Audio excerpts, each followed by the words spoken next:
Next up on the positional rankings is the safety position. And this safety class is kind of loaded, and there's some worthwhile talent to talk about. And I can't wait to do that. But what's crack-a-lackin'?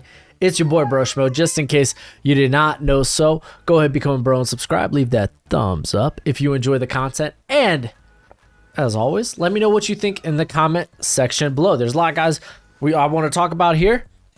So let's go ahead. Let's get into the nitty-gritty. And it started with number 10, Kolby Harvell-Peel out of Oklahoma State. KHP, dude. I'm a big fan, dude. This guy's play style is very reminiscent of Bob Sanders. It's not a comp. They play very similarly.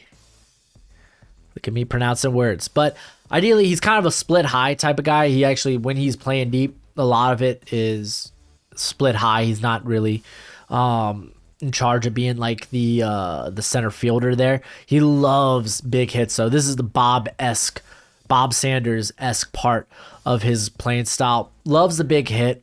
Unfortunately, he's almost got a 20% missed tackle rate over his career. Really just needs to clean up as a tackler and not look for the big hits so much. But he loves meeting guys, especially in coverage.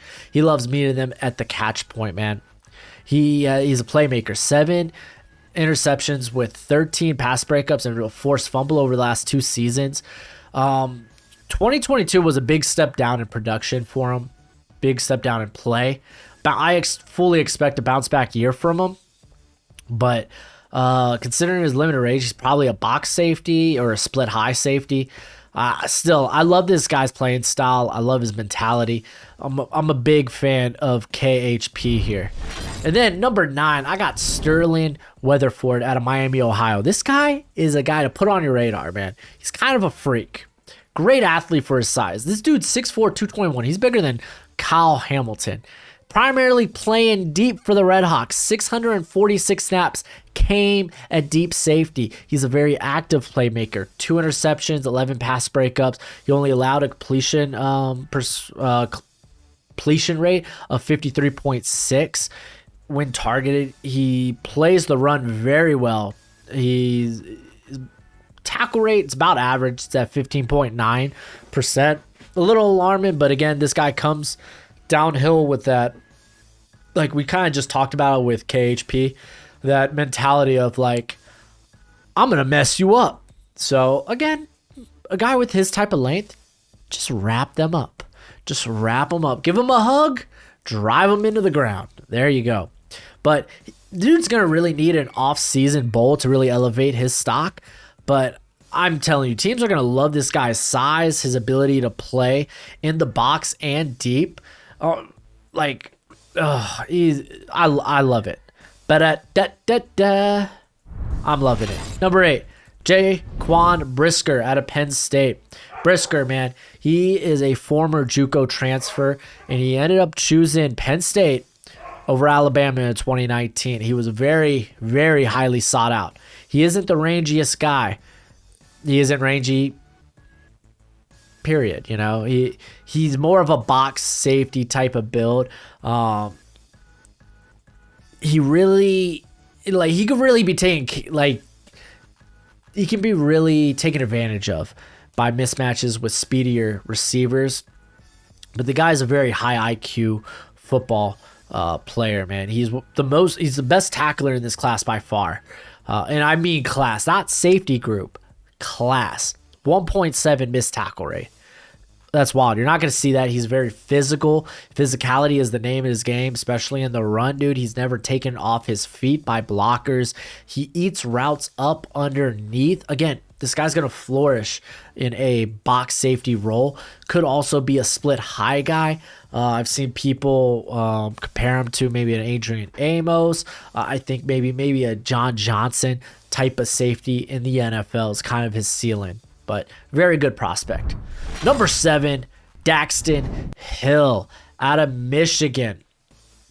Daxton Hill, let me tell you about Daxton Hill. He kind of played everywhere for this Michigan team. He played deep, 231 snaps. He played in the box, 176. And a majority of the time, he played slot corner, 326 snaps. Ideally, I think he's a deep guy. I kind of made the mistake because, like, this guy's got good range. Like, I would put him in, like, the top 5, top 7 of the rangiest safeties in this class. The thing is, I watched Jalen Catalon, who you're going to see on this list later on, before I watched Daxton Hill. And it is a bit of a step down. But still, Hill's range, really good. He's shown ability to hold up against the run, 11.6% missed tackle rate. I'd prefer to see him wrap up a bit more. The thing with him, he kind of likes to come in like a missile, and then he aims low. Let me tell you, that ain't going to fly by in the NFL. Guys are just going to kind of step over you. They're gonna jump back. You're going to fly right by him, straight into the ground. Wrap up. That's all I'm saying. He's been a decent playmaker in coverage. 2 interceptions, 7 pass breakups. Great athletic ability, decent range, like I said, by comparison to Catalon. But again, I prefer not him in the slot. Like, he can play in the slot. It's just he's kind of 50-50 with guys. Like with someone like Philyor out of Indiana last year, they basically went 50-50. Like, it was a very competitive matchup. Sometimes Philyor got the best of Hill and then vice versa. And I wouldn't consider Philyor. I kind of had him as a late day 3 to undrafted prospect because he was just kind of like this base model of slot receiver in the NFL. So when you face the better slot receivers in the NFL, I don't know. I kind of worried how he'll hold up. But with his type of range and ability, like, he's deep anyway. This guy, play him deep. At number 6, Bubba Bolden. Added to you. He is up here for one reason, well, a few reasons, but mainly because of ideal size, length, athletic ability. He's got great range. The thing is, he needs a big step up in play and production in 2021. His best games last year came against lesser competition, and he was just... Keep in mind, this was his first year starting last year after transferring from USC, and it showed. Against the run, dude, he missed 18% of his tackle attempts. He was a blown coverage machine. Just watch that UNC game. You kind of get a feel of the type of player he is. It was nothing but missed tackles and blown coverages, unfortunately. The dude, given his length and his athletic ability, he can be a playmaker in coverage. We just need to see it. If we see a more stable season next year from him, I'm all on board. That's why I kind of have him this high right now. It's more of a projection because, again, he's coming into his second season. You get a full off season to prepare. I think he's going to be good. Let's take a moment to talk about today's sponsor, Underdog Fantasy. Underdog Fantasy is the easiest and the best place to go play fantasy football for big cash prizes. Ooh, wee. And let me tell you, Underdog, they got you covered. All you have to do is draft. No need to worry about injuries, waivers, or lineups. Underdog, they got you covered. So go online or use the app, which is pretty slick, and just draft a season-long best ball team, and they take care of the rest. No in-season management required. And they're willing to give you $25 when you sign up, so you can take a shot in their $1 million fantasy football tournament, or you can play in some other best ball leagues, or even make prop bets. Now, you get that free $25 on Underdog when you use the promo code BROSHMO. It's free to sign up, so use promo code BROSHMO. Bam, you get your $25 once you make your first deposit. So drop a buck in there, bam, you got $26. You big spender, y'all baller. But go ahead, support Underdog. It helps me out. It's always much appreciated, much obliged. And if you're looking for more fantasy content from me, check me out on TikTok at Broshmo. The link's in the description below.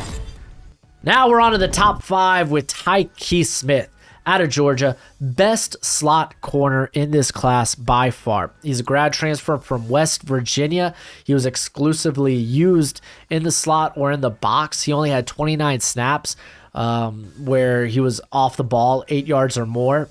This guy likes to be around the line of scrimmage. Over the course of 2 seasons, he only allowed 50 receptions for 419 yards and 3 touchdowns. That came with 4 interceptions, 9 pass breakups.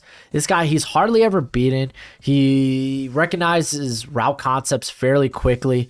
He's a very physical style of player. 13.8% missed tackle rate, 51 defensive stops, great short area quickness. You see this, like, he's got a highlight reel essentially of him just blowing up screens in the backfield. I can't wait to watch him play in the SEC. It's going to be a very, very fun. It's going to be a good time, I tell you. On to number 4, here he is, Jalen Catalon out of Arkansas. He's a fringe first rounder in my book. I like this cat a lot. Like, he's up there. Like, there's only one guy I think might have better range than Catalon in this class. But no matter where this guy lines up on the field, he flies to the football. He's dangerous coming downfield. 19 defensive stops. He only had a missed tackle rate of 12.4%. Size, it will be a tough selling point there at 189. But, and especially his style, his brand of tackling, he loves to lay the lumber, and he's always looking for the big hit. Typically, he's catching ball carriers off guard. That won't happen so much in the NFL. But I don't care how you tackle when you got range for days. If you're my deep safety, can you cover? And guess what? Yes, he can. He dominated high-octane offenses last year like Georgia, LSU, Florida, Alabama, Ole Miss. On all those games, he played 73 snaps or more. He only allowed 13 receptions for 119 yards, and that came with 3 interceptions and 3 pass breakups. Some people might point out, he allowed 5 touchdowns last year. They all came in the red zone. Don't you even at me. Don't you even at me, dude.